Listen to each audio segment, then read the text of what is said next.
Salut à tous, heureux de vous retrouver pour le talk show du Phocéen.fr. Autour de la table ce soir, Romain Canuti, bien évidemment. Salut Seb. Velvet. Je connais pas. Non, mais c'est vrai. C'est nouveau.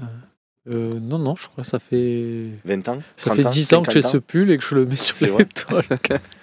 Robin Lenoir, l'homme le plus Bonsoir. corrompu de cette émission. Effectivement, mais je l'assume totalement et de plus en plus. Qui m'avait payé grassement pour gagner la Talk Academy. C'était donc ça. Et je paye toujours le crédit 5 ans après. Et oui. C'est ça. C'était la Talk Academy 2, c'est ça? C'est ça. Et la voiture devant, c'est moi qui l'ai payée alors qu'elle est à Seb. Voilà, il faut le savoir. Putain, je me souviens de ce coup de fil de Seb la veille de divulgation des votes. Bon, Romain, qu'est-ce que tu en penses? On vote Robin et tout. Ah, je rigole, hein, évidemment. C'est pas. Il y en a du coup dans le chat qui vont dire ah ouais, c'est vrai, c'est comme ça que ça s'est passé. Ils font toujours comme veut Seb. Et tout. Mais non, rigole. Et Mehdi est avec nous également ce soir. Salut Bonsoir, Mehdi. Seb. Du compte, même Marseillais. Et c'est Romain qui en parle le mieux. Donc, Non, mais là, il y a même plus, c'est même plus moi. On est 100 000. Alors, on est 100 000, on a dépassé les 100 000. Ah ouais, c'est vrai que je crois que la dernière fois, j'avais dit que c'était l'objectif. Et ben On a voilà. dépassé les 100 000, on est même à 103 000 même en ce moment. Et ouais, d'ailleurs, on fête ça samedi. So, you're back. Champion du monde. Pardon. J'ai embrassé le crâne à Seb. Ben oui, le bisou. Non, mais ouais, en plus, Bravo. on fête ça samedi, donc ça veut venez. dire que tu m'assimiles à Fabien Marthez et que tu te prends pour Laurent Blanc, c'est ça? Ah oui, Ah moi oui. je joue derrière, moi, au futsal là. J'ai D'accord. pas le physique pour faire les allées-venues pendant Est-ce une heure. que Seb, tu penses que quand tu lui dis va au cage, il le prend bien? S'il est fatigué, il y va, je suis sûr. Non, au cas, je suis nul. Parce que sur le terrain, non. sur le terrain, tu me mets attaquant, je suis un monstre, je sais bien. Je Un cours, pivot, un pivot. je cours absolument pas. Mais si tu me passes, tu sais quoi? Tu me passes le ballon qu'il a eu mopé, jamais je tire à côté. Jamais. Mais non, mais jamais. On rentre dans le vif Bon, du jamais sujet, tu ça fais y est, les deux de passes suite. qu'il fait aussi parce que tu frappes. Oui, mais je marque. Allez, on rentre tout de suite sur la première partie de cette émission qui se rappelait de potentialité. Et oui, Romain, je la replace, celle-là. Mise au vert, qu'est-ce que ça peut changer, les amis? On a vu que l'Olympique de Marseille à domicile avait de grandes difficultés. Et donc, Roberto De Zerbi a décidé d'amener tout son beau monde en mise au vert pour préparer le match de Monaco. Romain, bonne idée, pas bonne idée, c'est bien, c'est pas bien. Tu as toujours des gens pour te dire ouais, mais on fait ça, du coup on va encore se faire remarquer parce qu'on a fait ça, on va préparer pendant 3 jours. Monaco, ils vont ouvrir le score au bout de 3 minutes et on va se dire Surtout voilà, avec les arbitres désignés. on a toujours fait ça pour ça, et nanani, nanana. Moi, je serais d'avis quand même de dire que je préfère l'action à l'inaction. Au moins, on tente quelque chose. Au moins, on reconnaît par cette action inhabituelle que ce qui s'est passé les derniers matchs à domicile, ce n'est pas normal. On ne fait pas, non, mais vous comprenez, il ne faut pas mettre de pression, faut pas les de toute façon, on est au fond. On vient de faire 3 matchs et 3-0. Ils sont pas sympas, les copains, là, sur Twitch. Ah, pourquoi? Non, mais je leur dis, vous n'êtes pas sympas, voilà. Non, ben dis-nous, voilà, tu y es. Non, parce qu'ils disent, il faut que Romain arrête la coque, ça se voit. C'est Wapti le bossu qui dit ça. Ah. Et du coup, ça enchaîne avec OM13 qui dit Romain, il dépasse souvent la ligne blanche. Mais Parce que tu es toujours speed, en fait, je pense. tu leur expliques que même une cigarette, j'ai pas touché dans ma vie ou pas? tu leur Voilà. Alors que MB c'est le Soltana foot. qui nous dit laissez notre Romain national. C'est mieux, merci MB Soltana, je préfère. Ben ouais, écoute, non mais je relais pour que tu puisses dire que ce n'est pas la réalité, que je peux confirmer. Romain ne boit pas, ne fume pas. Ouais, un peu de Red Bull. Un peu Romain, trop de Red Bull. C'est peut-être ça alors. Romain, Fais trop de Red Bull. il carbure à la Red Bull. Est-ce que tu es du même avis, En Romain? fait, j'allais dire comme le début de l'intervention de Romain. Est-ce que l'action, l'inaction, enfin, est-ce que ça va servir à quelque chose si tu prends un but justement au bout de 3 minutes? Et est-ce que c'est pas te rajouter si ça tournait mal en disant et en plus en étant ouvert, vous êtes encore passé à Mais côté. ça fait quoi pour vous, en fait, de se Moi, mettre rien au vert, du tout, Mehdi? honnêtement. Que Non, mais toi, évidemment, tu n'y vas Ouais. pas. Tu es assis Ouais. sur ton fauteuil. Oui, non, tu mais- vas boire du Red Bull ce soir aussi. Non, Moi, je suis ça pas me Red fait Bull, rien moi, du j'aime tout, il a pas dit. ça, Non, mais j'aime je pas ça. rêve. Non, mais que tu prépares le match à la commanderie ou que tu le prépares à la mise au vert, apparemment, plus t'es à 2 heures à côté, ça revient au même. Le seul truc, en plus, on connaît Marseille, ils ont annoncé la mise au vert. Une C'est heure à après, Malmort, sur ouais. Twitter, on savait où c'était, à l'endroit où c'était. c'est la même chose, c'est juste qu'il n'y aura pas de caméra, c'est pas la commanderie, mais à mon avis, la préparation sera la même. Alors peut-être qu'il veut mettre une certaine pression, comme tu dis, parce qu'on est au fond du trou. Et moi, je trouve que le changement de... Comment ça, on est au fond du trou? Si à tu gagnes Monaco, tu es à second. domicile. Non, mais à domicile, en termes de victoire au Vélodrome. Et c'est vrai que ces dernières semaines, les médias l'ont notifié. C'est vrai qu'il y a un changement. Des arbitres devenu un peu plus dur dans son discours avec tout le monde. Il n'y a plus de passe droit. Et donc, en soi, tant mieux. Si ça permet une cohésion de groupe. Et moi, ce que j'ai aimé aussi, d'ailleurs, sur le dernier match là, à Nantes, c'est quand Rongier il marque, il appelle tout le monde pour célébrer. Après, à la fin du match, tu as les minots qui viennent féliciter Rongier, etc. Il t'a pas entendu. Donc, non, je t'ai pas entendu. Non, mais après, oui. Non, mais je vois le ce dernier que tu veux match, dire. à Lens, Les mises au vert à domicile, j'ai toujours du mal. Parce que j'aime bien, parce que les joueurs, ils aiment bien être chez eux, on connaît un peu l'histoire. J'ai mal formulé ma question, je m'en excuse, je reprends ma question, Robin. Qu'est-ce que ça peut changer? Est-ce que tu trouves que c'est une bonne idée du coach et de la direction, parce qu'il n'a pas dû faire ça tout seul dans la prise de décision, pour dire voilà, on n'arrive pas à domicile. Donc plutôt que de rien faire, de dire bon, mais allez, on va se faire une mise au vert parce que comme ça on va plus travailler tactiquement et surtout, comme il a dit, ça fait une cohésion d'équipe plus grande puisque les joueurs vont vivre ensemble pendant 4 jours.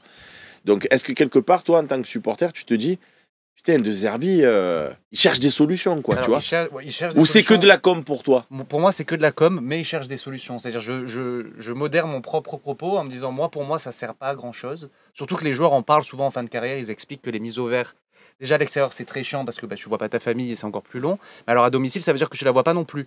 Bon, après, il y a eu les trêves internationales. Ça veut dire qu'il y a des gens, par exemple, type Rabiot, certains autres joueurs qui sont partis à Heuberg et compagnie, qui se disent, j'allais rentrer de trêve internationale, je rentrais chez moi. Et puis là, en fait, non, je rentre pas chez moi alors que le match, il est à domicile. Donc, il y a aussi tous ces trucs. Moi, je pense que c'est de la com, mais c'est aussi de la com pour dire, écoutez, j'ai tout essayé. J'essaie de faire en sorte qu'à domicile, on soit une équipe comme à l'extérieur. Donc, on va peut-être leur faire comme à l'extérieur, c'est-à-dire s'éloigner un peu de Marseille, faire ces 2-3 jours qui vont nous permettre peut-être aussi de se poser des questions sur pourquoi on n'y arrive pas à domicile, pourquoi on a les genoux qui tremblent, quoi. Et je ne suis pas certain que ce soit la solution. Je ne suis pas, moi, convaincu par ça, mais je comprends le projet, je comprends la com. Moi, j'ai vraiment pas l'impression, parce que je l'entends souvent, ça, les genoux qui tremblent, la pression, le stress. Moi, je l'ai vécu, j'étais pas sur le terrain, mais j'ai été au stade. Tu as vu Lilian Brassier contre Auxerre ou pas? Oui, non, mais moi, mais sur franchement, ça c'est une bourde, mais bon, j'ai vu Balerdi faire des bourdes par le passé, et même récemment, j'ai des joueurs qui font des bourdes, j'en ai vu plein. Moi, je pense vraiment que, et je vous lance aussi sur le sujet, puisqu'on va jouer contre Monaco dimanche à 20h45, moi j'ai plus l'impression que quand les équipes elles viennent au stade Vélodrome, et qu'elles jouent bloc bas, qu'elles mettent 2 lignes de 4, c'est pour ça que je suis moins inquiet que ce que je l'étais sur les autres matchs face à Monaco, parce que ça va jouer au ballon. Je dis pas on va gagner, mais au moins le match il va être ouvert, un peu comme contre Nice où ça joue au ballon des deux côtés. J'ai l'impression qu'en fait, pour l'instant, les joueurs à l'extérieur, avec le système de Zerbi, ça défend plus ou moins correctement, mais surtout ça place des contre-attaques, parce que peu importe contre qui on a joué, que ce soit Montpellier, que ce soit Toulouse, que ce soit Lens, que ce soit Nantes, les équipes, elles viennent te chercher. Donc, je trouve qu'on a mis un système en place qui est difficile pour les équipes adverses. Par contre, à domicile, on n'arrive pas à produire du jeu. Et donc après on se fait souvent prendre en compte. Donc j'ai pas l'impression que ça soit la pression, moi. Je vois pas des joueurs timorés ou stressés. C'est juste qu'on n'arrive pas, quoi. Comment tu expliques, Seb, que Liverpool, depuis le début de saison, il s'est quasiment tout gagné, exception de un match, je crois, ou 2, autant à domicile qu'à l'extérieur. Pourtant, les équipes, elles sont prévenues, elles vont à Anfield avec 2 lignes de 4. Parce qu'ils ont les joueurs pour gros. Voilà. Tu n'as pas Mohamed Salah. C'est qu'en fait, c'est ça. C'est ça. Tu as des joueurs qui font que eux, ils vont même si en face on te met 2 lignes de 4. On est d'accord pour dire que, je pense, on est d'accord ou pas d'ailleurs, mais est-ce que vous êtes d'accord? C'est une question pour dire que Greenwood à l'extérieur, on voit un joueur qui pas marche sur l'eau, mais qui est vraiment très performant. Et à domicile, à l'image de l'équipe, il s'en sort pas. Quoi. Je l'ai jamais vu perforer personne à domicile. Je me souviens des matchs. Je remonte les amis dans ma grande enfance, il y a fort longtemps. Mais un Chris Waddle, tu lui donnais le ballon, tu lui en mettais 2, 3, 10 devant lui. Il les driblait tous. Tu vois ce que je veux dire? Donc en termes de percussion, sans aller chercher à Waddle, Mamadou Niang, ça percutait. Greenwood, les mecs qui défendent à 2 sur lui, ils passent jamais des gains. C'est pas un reproche, hein, monsieur Greenwood, on vous adore, on vous aime beaucoup. Bah, en fait, moi je trouve que souvent, éliminer, il élimine, mais c'est derrière, il n'y a rien qui est proposé.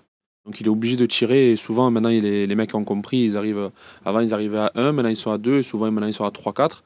Il a quand même ses facilités où il peut en éliminer quand même souvent 2-3.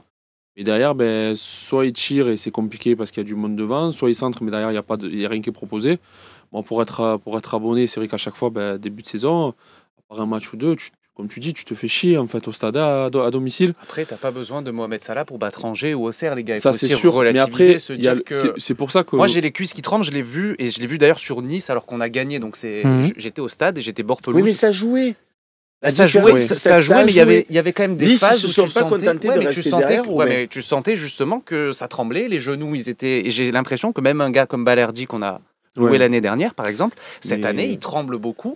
Alors Brassier, je pense qu'on peut arrêter avec Brassier parce que lui, c'est pas il tremble, c'est il se liquéfie. Auxerre, c'est l'illustration parfaite. Mais tous les joueurs, je trouve, même Greenwood, lui, c'est plus une nonchalance où il voit que c'est compliqué parce que justement, il y a ces blocs bas. Il se dit, j'ai moins envie de faire cet effort qu'il a fait contre Lens, par exemple, ou qu'il a pu faire contre Brest, parce qu'il a plus d'espace. Il se dit, bon, ben, j'ai pas d'espace, j'ai moins d'espace, je joue un peu moins. Le seul qui a donné un peu ce côté punchy, c'est Rowe, quand il était à domicile, où lui, il essayait, il tentait. Mais sinon, je vois une équipe assez timorée, même un gars comme Højbjerg, qui a un peu ce totem d'immunité. Moi, j'ai un peu Højbjerg ces derniers temps, depuis Strasbourg, depuis ce replacement. Je trouve que, par exemple, à domicile, ces moments où il doit prendre ses frappes, ces moments où il doit faire ce que Rongier faisait jamais, ce qu'on disait, les frappes sans lactose ou les frappes sans calcium. Mais j'ai l'impression qu'il manque aussi ce gars qui prend ses responsabilités. Et du coup, on se retrouve avec une équipe timorée, une équipe à domicile qui tremble. Après, est-ce que tu trouves pas, Romain, par rapport à ton questionnement sur Liverpool, que quand tu vois, et c'est toi-même qui l'as dit avant le match à Lens, l'Olympique de Marseille, quand ils se déplacent, ils ont un plan de jeu. Tu sens ce qu'ils veulent faire, tu vois ce que je veux te dire. Il y a l'idée, et on est content de ce qu'on voit. À domicile, moi, je ne vois pas le plan de jeu. C'est-à-dire qu'il n'y a pas de redoublement de passes, il n'y a pas les latéraux qui prennent leur couloir pour offrir des solutions à Greenwood, à Rowe ou à Luis. Je suis d'accord, en fait, la seule fois... La seule fois qu'on a vu ça, c'est contre Reims, sur la première mi-temps, voilà. Où tu as vraiment vu ça avec Quentin Merlin, qui de mémoire fait un super match avec beaucoup de centres. Et est-ce que justement, du coup, tu ne le vois plus depuis parce qu'il y a une forme de blocage?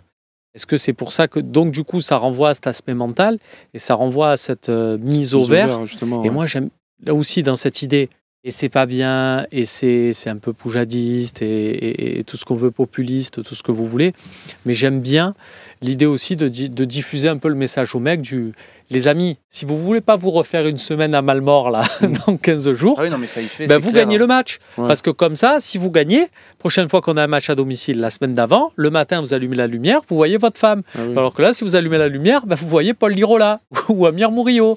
Et ça donne moins envie du coup, donc ça donne envie de le gagner ce match. Honnêtement, ça dépend. Le côté mise au vert, moi je pense qu'il y a de la com. Mais je pense que c'est surtout un côté psychologique parce qu'on a bien vu, que ça soit à domicile comme à l'extérieur, il y a quand même des errements où quand tu dis il n'y a pas vraiment donc de toi, leader. tu le vis comme une punition en fait, la mise au vert. En quelque sorte, oui. En quelque sorte un peu, c'est genre vous avez besoin de ça. Donc moi je le vis plus comme une cohésion, quoi. Tu infantilises le truc. Même. Quand tu dis comme, et vous avez tous les deux dit comme, j'ai vraiment besoin pour vous c'est de la communication envers le public ou envers les joueurs? Envers tout le monde. Vous voyez la nuance ou pas? C'est-à-dire, est-ce que c'est une communication qu'on orchestre auprès des joueurs en disant regardez, on va être on en fait un peu des tonnes, ou est-ce que c'est envers le public en mode vous avez vu, on prend ça au sérieux, et voilà, commando. Moi je pense que c'est les deux. Je pense que c'est les deux. Après, la com pour moi, je pense qu'elle c'était pas l'objectif prioritaire de la direction ou de l'entraîneur. Mais voilà, on est en 2024 et tout ce que tu fais, de toute façon, dans le football, il y a de la com dedans, tu es obligé de. Oui, parce qu'à ce moment-là, j'ai envie de te dire, c'est juste une OP mentale en fait, c'est pas de la com. Si ton message c'est le même pour tout le monde, de base, tu mens à personne. De toute façon, de base, la mise au vert, enfin, je pense que De Zerbi, depuis qu'il est arrivé, que ce soit sur la préparation ou depuis le début, il y a le même système, il y a les mêmes volontés de jeu. C'est pas parce qu'il va partir 4 jours à Malmort, comme tu dis, qu'il va changer, qu'il va arriver, il va jouer en 4-4-2 ou en 5-6-2. Enfin, j'invente, tu vois. Donc, il va garder, à mon avis, les mêmes entraînements en termes de physique, tactique, etc. Mais c'est juste qu'ils vont être dans une bulle et ça peut être pratique. Et autant, moi, par contre, sur le côté mise au vert, moi, je trouve, ça va être un peu le cadre un peu école. Moi, je trouve justement, en début de saison, ça peut être très pratique en termes Mais de là, cohésion on est de plus vraiment en groupe. début de saison. Après, moi, De Zerbi, c'est un garçon de com. Quand il dit si c'est moi le problème, je pars, au bout de 10 journées, Tu sais ce qui est bien avec toi, Robin? c'est que c'est mon travail. En C'est que plus. c'est que les années se passent et se suivent et en fait, tu détestes toujours tout le monde. Non, non, Je- j'adore De Zerbi, par contre, c'est ce que je j'allais sais dire. pas s'il y a Non, une non, saison pour où le tu as coup- dit Ah non, ouais, c'est. non, Oh, parce que lui, pour le coup, patata, lui, patata. pour le coup, j'allais justement compléter en disant j'adore De Zerbi, pour le coup. Je suis très Mais- content qu'il soit là. Mais, Non, non, pas mais c'est. Comme, Mais- non, mais comme tous les entraîneurs, et on le voit avec Guardiola, la réplique numéro 1 à City, c'est vie pour les caméras. De Zerbi, il a ce côté, ça fait 10 journées, il a quand même dit, on était tous témoins, si c'est moi le problème, je pars sans indemnité. Au bout de 10 journées. Quand 3-4 semaines avant, Longoria, il parlait d'un projet sur 3 ans. C'est un garçon de com, mais c'est tout à fait normal, on est en 2024. La com, elle est tous les jours. Le Twitter de l'OM, il poste toutes les 3 heures. De Zerbi, il a des interviews tout le temps, il a des mises au vert, il a des conférences de presse, vous êtes les premiers à les voir. Moi, j'adore De Zerbi, j'adore ce qu'il fait. Et là, il se dit, il va faire une pierre deux coups. Donc, un côté communication pour dire à tout le monde, les gars, ce match-là, il est important. On a entre guillemets, fait n'importe quoi les matchs d'avant, donc forcément, il faut aussi prendre des mesures. Donc, c'est une pierre deux coups, même une pierre plusieurs coups. C'est-à-dire parler aux supporters, parler aux joueurs, se parler aussi à lui-même en disant, je vais aussi changer ma préparation d'un match. Parce qu'il y a aussi cette superstition au foot en disant, écoute, tous les matchs qu'on a fait à domicile, ils n'étaient pas fous. Pourquoi pas tenter quelque chose de nouveau, tenter une mise au vert, tenter une mise en place. Je trouve ça bien, mais il y a une grosse part de communication, mais c'est tout à fait normal. Si en 2024, notre coach, il communique pas, il fait comme certains coachs qui disent n'importe quoi, ou à la Comboiré ou compagnie qui disent n'importe quoi, lui, il est en 2024, il est dans la com, Je sais pas il connaît si- quoi. Non, vas-y. On Non, finit la mais partie parce avec toi. que cette question de mise au vert, enfin après, c'est faire un mec un peu à l'ancienne, mais moi je me rappelle quand j'étais minot, je sais pas si ça se fait encore, mais moi J'ai j'habitais. été Amino il y a 2-3 ans, quoi. Non, mais genre quand j'avais 10 ans, donc. C'était envoyé en pension. Ils dormaient, non, mais ils dormaient tous. Moi, je me rappelle, à la veille de match, à l'époque de Drogba, compagnie et tout, ils dormaient tous à l'hôtel le samedi, enfin la veille de match. Ils dormaient tous ensemble à l'hôtel César au Plan de Cuc. Et je me rappelle quand on était minots, nous on habitait Plan de Cuc. Et justement, tous les jours de match, ils avaient la promenade dans le parc de Plan de Cuc. Et on se pointait devant l'hôtel, on se faisait signer autographes, photos, etc. Je me dis que ça, c'est ce qui permet aussi des fois des cohésions quand on est là, qu'on bave C'est quoi, de devant. respirer l'air de plan de cul que ça te Non, galvanise mais de dire que c'est un groupe, faut pas oublier que, enfin, comme tu dis, tu es dans la com, après, le psychologique, ça joue Non, énormément. mais ils ont raison, moi aujourd'hui. je trouve que c'est une très bonne Et décision. le fait peut-être que mais de il faut dormir pas aussi chacun de négliger, son côté la veille de match, enfin peut-être qu'à l'époque ça servait aussi ce côté Ah oui, non, mais de je suis cohésion. complètement d'accord. Je trouve que c'est une bonne chose, mais après, il faut pas négliger le côté qu'il le fait pas que Non, pour bien gagner sûr à que non, domicile contre bien sûr Monaco, que même non. si il signe demain. Si on Oui. lui dit je fais pas de mise au vert, tu gagnes contre Monaco, tu fais une mise au vert, tu fais match nul, Complètement. évidemment qu'il annule. Mais je Surtout pense que- que De Zerbi fait partie justement de ces entraîneurs malins en ce moment. Il se dit si je peux envoyer un message aux supporters, c'est bien. Aux journalistes, c'est C'est bien. prévu pour Et c'est- avoir moi, le je trouve soutien. ça très bien, Il ouais, veut, je trouve ça très il veut bien. garder le soutien des supporters, donc c'est normal. Hein. C'est normal. Ok, les amis, vous vous êtes expliqués sur la mise au vert. On passe tout de suite à la deuxième partie de cette émission.